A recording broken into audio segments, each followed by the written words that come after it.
Welcome to Workers and Transport.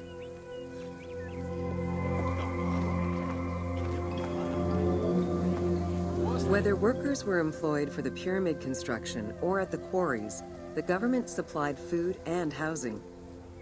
Workers for the pyramids and royal necropolises were housed in more permanent villages, such as the famous Deir el-Medina. Quarry workers had more temporary lodgings.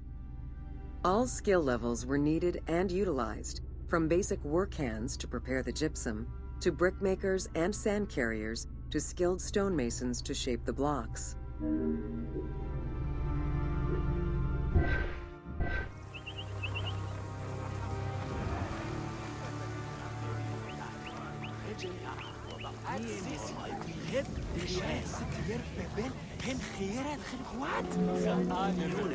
Skilled architects and engineers were employed year-round, while support labor were often farmers who worked on the quarries or construction during the Nile's flood season.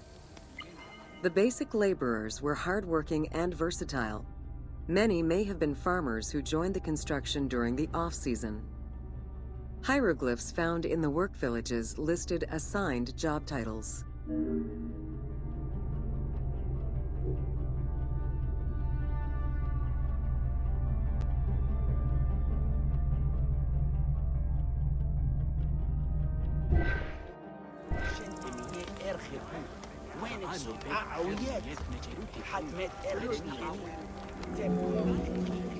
Archaeological research shows that no food was stored or prepared on site, but instead workers received abundant rations of bread, beer, and meat. These rations were taken care of by an administration outside the village. Medical treatment was also available for those who were injured.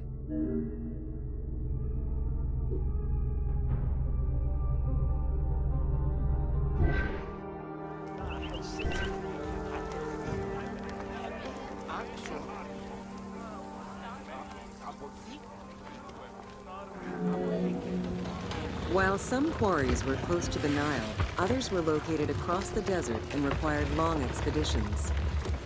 These expeditions were sanctioned by the state. They involved complex logistics and required many participants.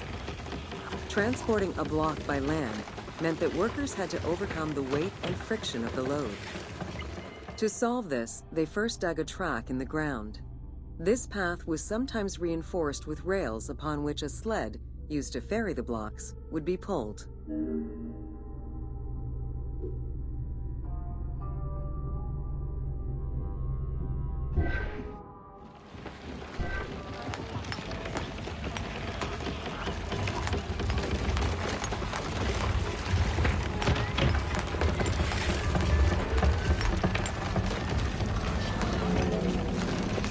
Whenever possible, blocks were toppled from a higher elevation onto the sled.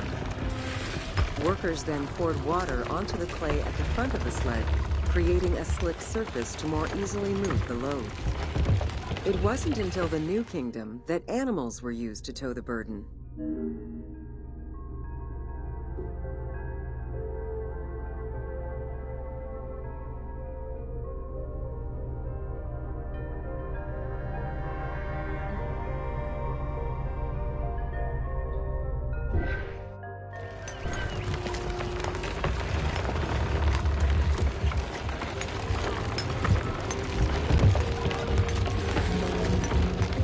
During flood season, the Nile was at its largest and deepest, which allowed the transportation of the heaviest and biggest loads. Quarries close to the river had troughs dug out to deliver the stones to the shoreline. Harbors and wharfs situated at the river's edge allowed the transfer of materials and supplies. Harbor warehouses accommodated additional stocks of stone so that they were available for the winter sailing season.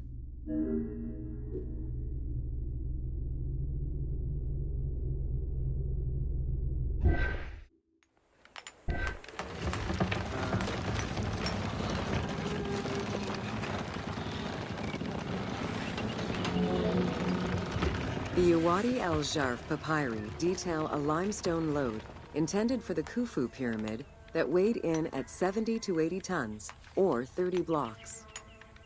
One papyrus is a fragment from a foreman's notes taken while working on the Great Pyramid. It details the transportation of limestone blocks from the Tura quarries to the construction site of the pyramid. The other papyri are shipping logs containing archives of the sailors assigned to sail the Red Sea and the Nile.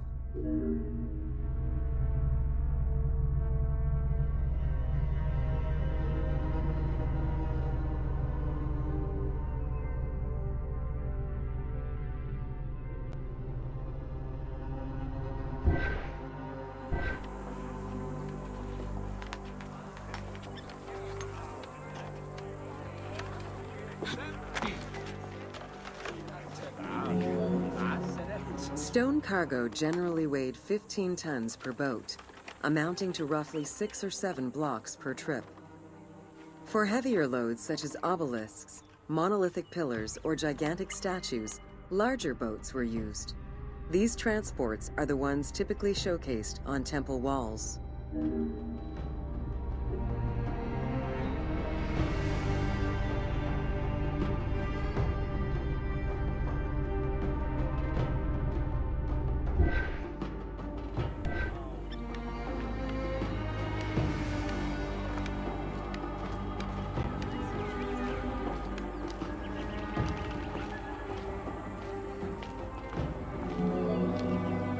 River transportation was the most efficient way to ferry stone blocks between the quarry and the construction site.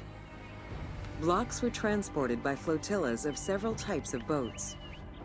The most detailed illustration of transport by river is a relief of Queen Hatshepsut's barge with an accompanying flotilla.